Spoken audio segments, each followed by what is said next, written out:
جو ہے نا وہ ایک کمپین چلائیں. تو اسی طرح انہوں نے کمپین چلائی سود کے خلاف. سود کے خلاف کمپین چلائی, آپ نے دیکھا ہوگا جگہ جگہ پوسٹر لگے ہوئے تھے. بہت اچھی کمپین تھی وہ, میں بھی خوش ہوتا تھا یار ماشاءاللہ یہ لوگ بہت اچھا کام کر رہے ہیں. تو مجھے اندر ہی کے بعض لوگوں نے بتایا کہ اس کمپین میں انہوں نے ساتھ ساتھ اسلامک بینکنگ کی مخالفت بھی شروع کر دی اور قسطوں کے کاروبار کی بھی, کہ یہ بھی وہی ہے, کوئی فرق نہیں ہے. اور اس سے کیا ہوا کہ لوگ علماء سے بدگمان ہونا شروع ہو گئے, کیونکہ علماء کیا کہتے ہیں قسطوں کا کاروبار کیا ہے. اب کیش پہ کوئی چیز ہمیشہ سستی ہوتی ہے اور قسطوں پہ مہنگی, تو وہ کہتے ہیں دیکھو ادھار پہ نفع اٹھا رہے ہیں, تو یہ کیا ہو گیا, سود ہو گیا. خیر تنظیم اسلامی میں جو چند علماء تھے انہوں نے اس چیز کو روکا, ورنہ تنظیم اسلامی ٹھیک ٹھاک بدنام ہو جاتی. انہوں نے روک لیا اس چیز کو, اچھی بات ہے, لیکن روکا کس نے, جو باقاعدہ مدرسے سے فارغ تھے. بھئی ایسا نہیں ہے.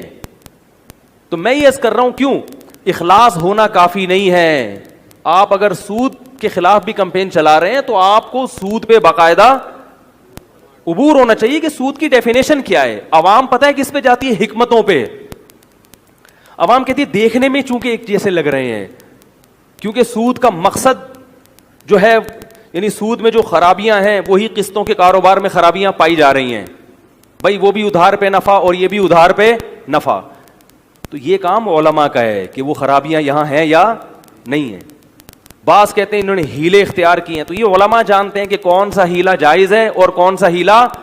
عوام کے پاس یہ حیرت کی بات ہے, کوئی ڈاکٹروں کے کام میں ٹانگ نہیں اڑاتا, حکیموں کی فیلڈ میں کوئی ٹانگ نہیں اڑاتا, انجینئر کے کام میں کوئی ٹانگ.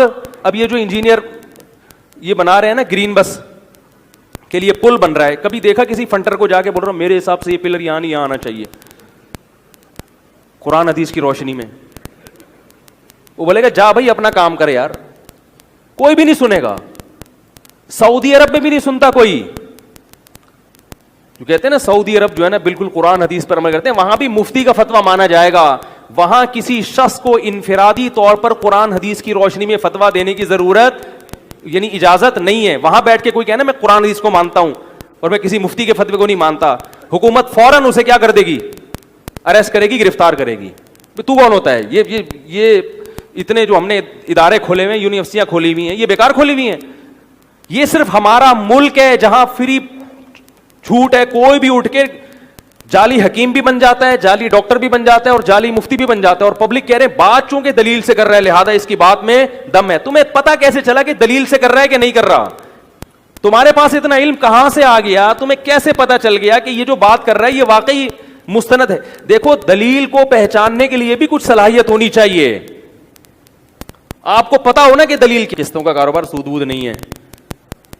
تو یہ جو کہتے ہیں نا کہ سود ہے اور اس میں یہ تو ویسے ہی ہے, اس کی اتنی بیوقوفوں والی دلیل ہے یہ, اس کو سود قرار دینا. بھی میں اس پہ جاؤں گا تو بات یہ جو قرآن میں آتا ہے نا احل اللہ البیع وحرم الربا, جب سود حرام ہوا ہے نا تو مشرکین نے یہی اعتراض کیا تھا کہ قسطوں کا کاروبار تو جائز ہے بھائی اور سود حرام ہو گیا.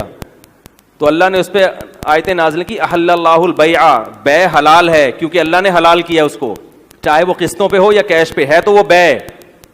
جب خرید و فروخت کا ایگریمنٹ ہے تو وہ جائز ہے, اور ربا کیا ہے, حرام ہے. تو یہ تو آیت کا شان نزول ہی بتا رہا ہے کہ جو بے ہوگی وہ حلال ہوگی, اور اس کے علاوہ جو سودی ایگریمنٹ